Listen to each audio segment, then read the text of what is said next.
everybody, it's Kelly, and I am going to do the Scrappy Tag 2017 that Heather from Heather's Crafty Life originated.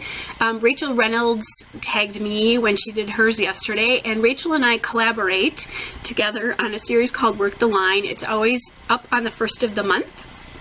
We've done 3 of them so far.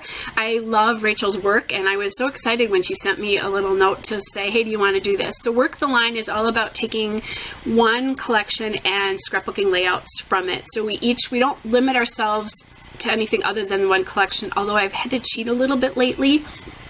And I've gone outside of the one collection just a little bit and gone into the same manufacturer because I have not been buying embellishments in all the new collections I've bought.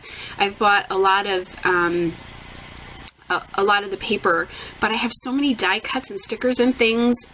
So like if I need a Maggie Holmes, if I'm doing a Maggie Holmes layout or a crepe paper layout, I have stuff that matches with it, and I want to work through some of that stuff. So anyway, question number 1. One item you don't own that surprises you. And for me, it's probably some sort of manual die cutter. I do own the second generation. I think it's a second generation of Cricut, but I rarely use it. I'm kind of a lazy scrapbooker. I've talked about that before. I don't like taking the time to make my own embellishments. I thought I would use it a lot for alphas. Turns out I don't like taking the time to cut it, and since I've learned to MacGyver, Sarah Swan's term, letters and make, you know, A's out of P's and B's and D's and T's out of F's and that kind of stuff, I'm getting a lot more out of my alphas. So I just don't use that, but I have thought about like a Cuttlebug or something like that to use the wafer thin dies, because I think there's a lot of really cute things out there. And if you get a heart or a banner die, you can use those on almost anything, and I like using them with stamps as well too. Alright, so that kind of surprises me a little bit. Question number 2. What one item is a must for you to finish a layout? Easy for me to answer that. It's journaling. I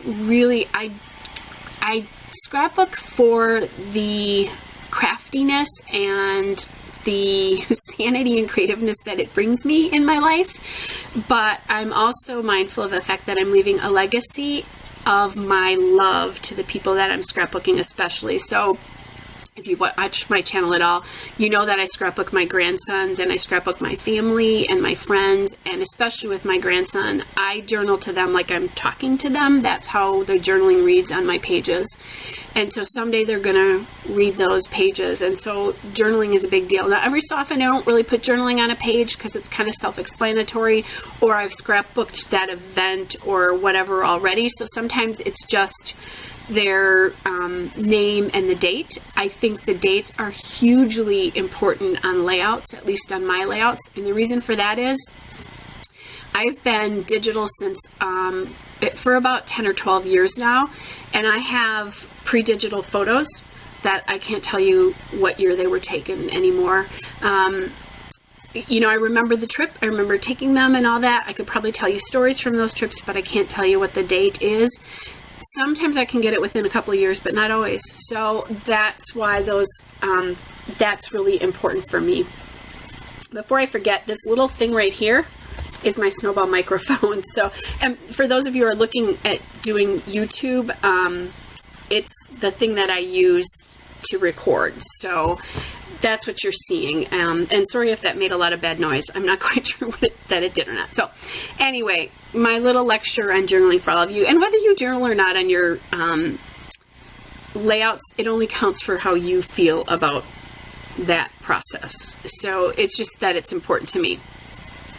Number 4, my most used social media influence besides YouTube. I definitely go to YouTube first, but my second one definitely is Pinterest. I'm on Pinterest as Kelly Oblak, so O-B-L-A-K, and I have boards there for layouts, for square photos, for sketches. I have a huge sketch board for 2-page layouts because I've tried to throw those in the mix at least once a month.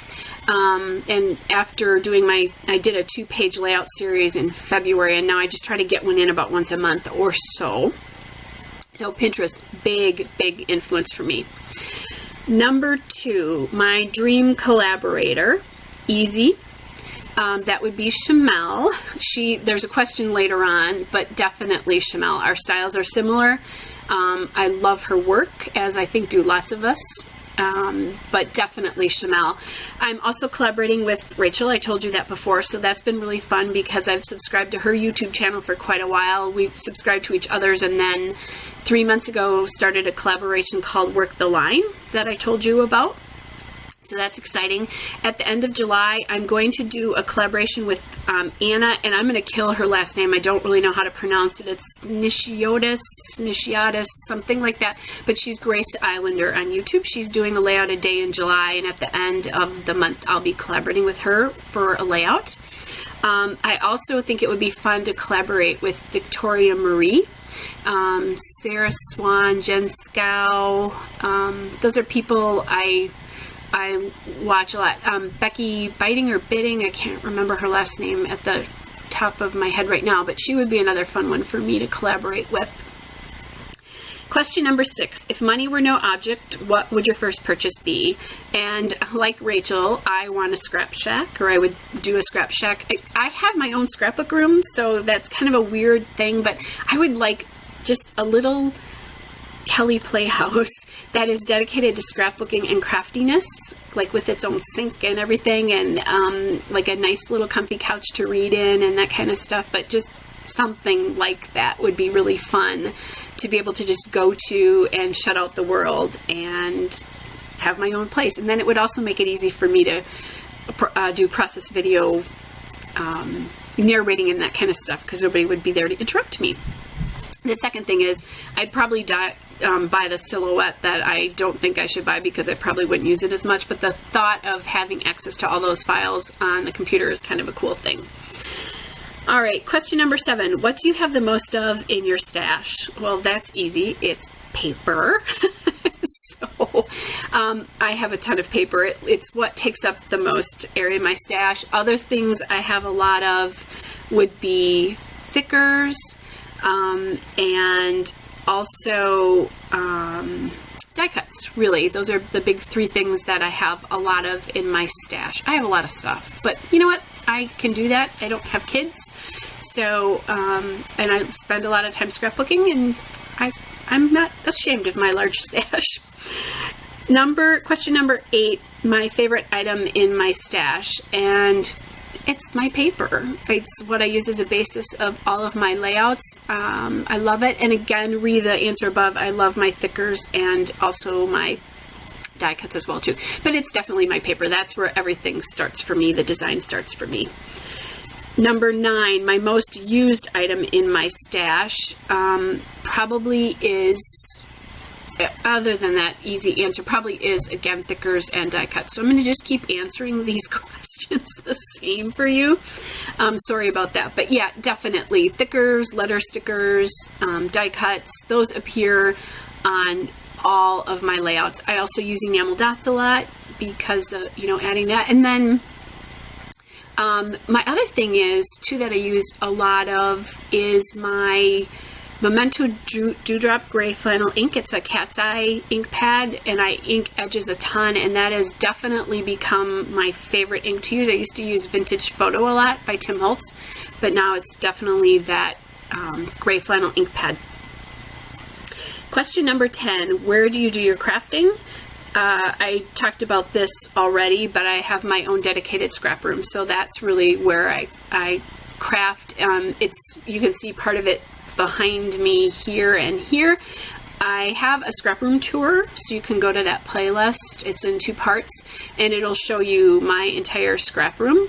And it's a former man cave. My dad has passed away, but I'm sharing space with my mom in a condo, so I'm here most of the time, she's not, but anyway, so I'm sharing space with her, and I have a really nice dedicated scrap room here. I do have animals hanging on the wall because it was a former man cave, and I joked about my scrap room tour, how I needed to do like little banners or bunting or something like that. I still haven't done it. I just need to get the shapes punched and sewn, and then I can put them through the animals' antlers. So anyway, That's my long answer to that question. Question number 11. A layout or project that you have been procrastinating on. Well, that I don't usually procrastinate projects. Usually I don't have big projects to do because I just scrapbook what I want to. However, I have 2 nephews. If you've been following my channel, you know that they've both been married within the last, well, it's more than 2 years now, but they were married 2 years apart, one in 2014 and one in 2016. I made 12 by 12 albums for both of them. And I say albums because they were, both of them have 2, actually the first one has 2 12 by 12 albums with over 100 pages in it. The second one also has, that one extended to 3 albums with over 100 pages in it. So I scrapbooked a lot of wedding albums and a lot of wedding layouts in the last 2 years. I do have a wedding playlist. I also have on my Flickr channel, which is under Kelly Oblak, as well as OBLAK. I have albums with wedding layouts for theirs, and also my second wedding has layouts in it as well too, so you'll see those. But anyway, so the thing about that, and the thing about why I'm procrastinating this album for my sister, is that I scrapbooked for 2 years in the same colors for both of those albums, because my oldest nephew's wedding color was purple, and the bride didn't want me to use anything other than the actual color of purple that she used. And you know, purple is really hard to find. This purple was almost a deep blue. It was a really interesting color, almost impossible to find, and the one cardstock color from Basil that I found that matched it was discontinued. So I ended up doing their album in black and gold with purple accents, so I could get that color in a little bit. Well, while I was doing theirs, my second nephew got engaged and started working on their wedding colors, and they chose black and gold as their wedding colors. And I went, I'm going to be, I figured I'd end up doing an album for them, which I did. So what I did for the album is it's black and gold, and then I have little touches of like a corally pink in there because that's one of the bride's favorite colors. And I did an engagement album for them that you would see on either of those, channels and that kind of stuff with those colors. So I gave my sister and brother-in-law, I told them I would do a wedding album for them in a small size, in that 6x8 size. And I've done probably 10 pages or so in it, and then it's a big project. There's over 80 photos. I have the photos all organized. I just need to print them, but because they're in 3x4s and 4x6s and those kinds of things, I can't just straight print them. I have to actually resize and that kind of stuff. So if it's not done by the end of summer, I do a 4-day scrapbook retreat twice a year, once in March, April, and then March or April, depending on Easter, and then the other one is always in October. If it's not done by October, I will do that. I'll complete it there. It's where I just completed my second nephew's wedding album at that retreat. So there's a very long story about the project that I'm procrastinating on. Number 12 question is, do you put your layouts away straight away or in a pile? My answer is, I used to put them away straight away, and then I became a YouTuber. So for those of you who are thinking about it, do it. It's really fun to do YouTube process videos, but it's also incredibly time consuming because you have the editing process. It's not just the hour or so, whatever it is that it takes you to scrapbook, but there's at least another hour of work behind that, probably, to get the editing done and all the uploading and saving that you need to do. So the other thing for me is I tend to photograph my YouTube layouts now in groups. So I usually let a couple of them sit until I'm ready to take all the photographs I need to take. So usually I have a small pile, and small pile is 10 or 15 layouts. I just put them away a couple days ago, and there were only about 15 layouts that I needed to put away. So and again, I have a dedicated scrap room, so they sit right above, oops, wrong hand, see my Kalex shelves there? They sit right on top of those until I'm ready to put them away. So they stare me in the face. I do put them away pretty quickly. The other thing about layouts, and just a quick thing, albums, I scrapbook whatever I want to, but I store chronologically, and I just do yearly albums. So I start in January and I put stuff in until I'm done. I don't limit myself. I have for a lot of years, because I do over 400 layouts a year now.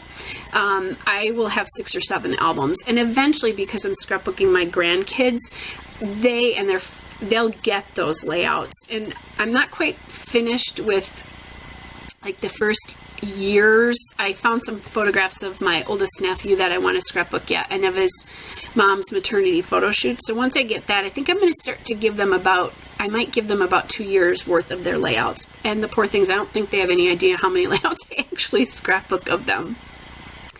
I do share them with them virtually, but I don't share everything I do. So anyway, long answer again to that one. Question number 13, who's your scrappy crush? Well, I answered that, I think, with who I wanted to collaborate with, basically Shamel.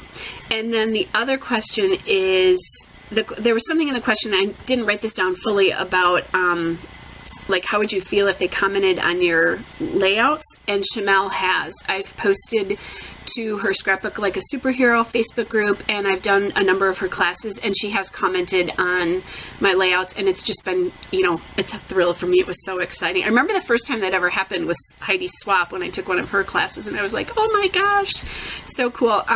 The other person is Tracy Banks. Is one of those, another person that I have a scrappy crush on, and I am also part of her Mercy Tiara Facebook group, and she's commented on my layouts too. So it's been really fun. That's fun when you get a comment from somebody who you personally admire.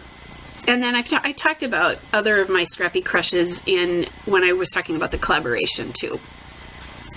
And just so that you know, I get as much thrill when you comment on my YouTube videos and layouts as well in places that I post them. So thanks for doing that, because just taking that extra time is really neat. And I do this for fun because I enjoy the process, but it's really fun when you get a comment too.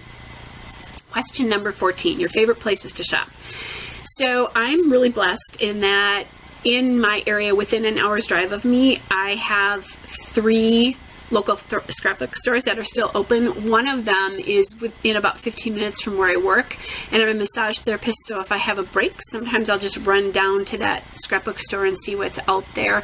I still really like being able to touch physical product. You're not surprised by it. I'm trying to think, I just ordered something recently. I ordered the Simple Stories summer line for this year. And I was thinking I could pair some of that with my older summer lines. Well, it's way more cream-based than the last ones were, and that didn't come through to me.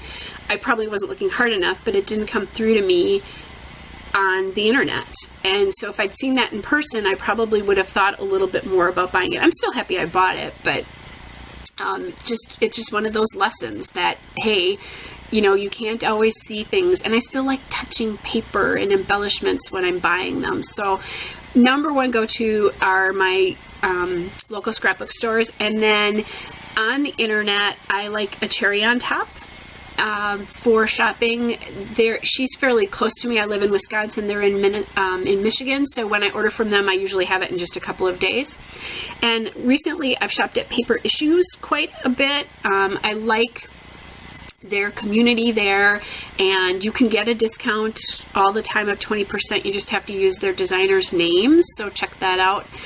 But I really like that, and Cassie is really good at shipping things out. She's in Missouri as well, so it doesn't take that long for me to get orders from her as well when I need to. And because I scrapbook so much, I am often looking at the newest product. I don't feel like I have to have it, but my original career, I'm an interior designer by trade, but I also worked, or by degree, but I was a buyer for department stores. One of them I know you'll know, it's Kohl's. Until I became a massage therapist, I worked in the retail industry for a lot of time. So I'm always just kind of looking at new, and it's just part of who I am. So I enjoy being able to go to websites now with looking at looking at the newest product. The other thing is I do live an hour away from local scrapbook stores, so if I'm not going to have the time to go to them to look it up look at the physical product, I'll sometimes, do that. That's how I do it. The other thing is I also shop at Ellie's Studio. I love that line. It's one of my all-time favorite lines. And I love her products. So probably they come out with new product every other month. Definitely embellishments. They do journaling. They do a monthly kit. And then they do like journaling tags and that kind of stuff with it. But they bring out the cutest darn embellishments. So about every other month or so, I'm probably getting at least a small order. And their shipping is not expensive at all. So, for me to just order a couple things, it's really simple and easy. Question number 15, and the last question is, what is your dream job in the industry? Well, my answer to that is, I don't really want to work in the scrapbooking industry. And the reason that is this is my hobby. And if I was working in the industry, I think that I would not enjoy my hobby as much. And in some ways, depending on what I'm doing, I might have to spend a lot more time not doing my hobby. So that's my number one answer. But my other answer to this is I already have my dream job in the industry, and that's that I get to do YouTube process videos for you. And it's not my job. I look at it as fun, but it's pretty cool to be able to, do that. And then I also have been on a couple of design teams. So I used to be on Victoria Marie's design team, her first one when she had one. So that was like a dream come true for me to be on a design team. And right now, I'm on the design team for the Crafty Maven Getaway. I have a playlist for those videos if you're interested, if you haven't seen those. So, I have my dream job. I get to do YouTube. I get to be on a couple of design teams. So that's just really fun. So that's really that answer. And I guess if I had to say, what would you do in the industry? I'd probably want to design my own line. Part of it is I'm a interior designer by trade. So it's one of the reasons that I can match colors and that kind of stuff so easily, because lots of people talk about that, especially like my friends who scrap. When I'm scrapping with them, they're, oh, it's so easy for you. Well, it is because I'm used to looking at color and stuff like that. So anyway, I think that answers all the questions with lots of answers. So nice long rambling video for you, but I need to tag some people. So I thought a little bit about this, and I think I'd like to tag Alyssa Hunsler. I don't know that she even watches my channel, but I'll post it to Victoria Marie because I think I know she's on there quite a bit. I love her work, so I think it would be fun to hear a little bit something face-to-face with her about her process and that kind of thing. So I think she would be really fun to hear from as well. And Lisa Ecker, Lisa E Design, if she happens to get this, I'll tag her as well. And then Melody from Designs by Melody. Those are 3 people that I watch who I think it would be fun to hear some YouTube tagging, and I'll tag them on the social media once I post this. So hope you guys are all well. I'm gonna actually wave to you. Normally I don't get to do that. So bye everybody.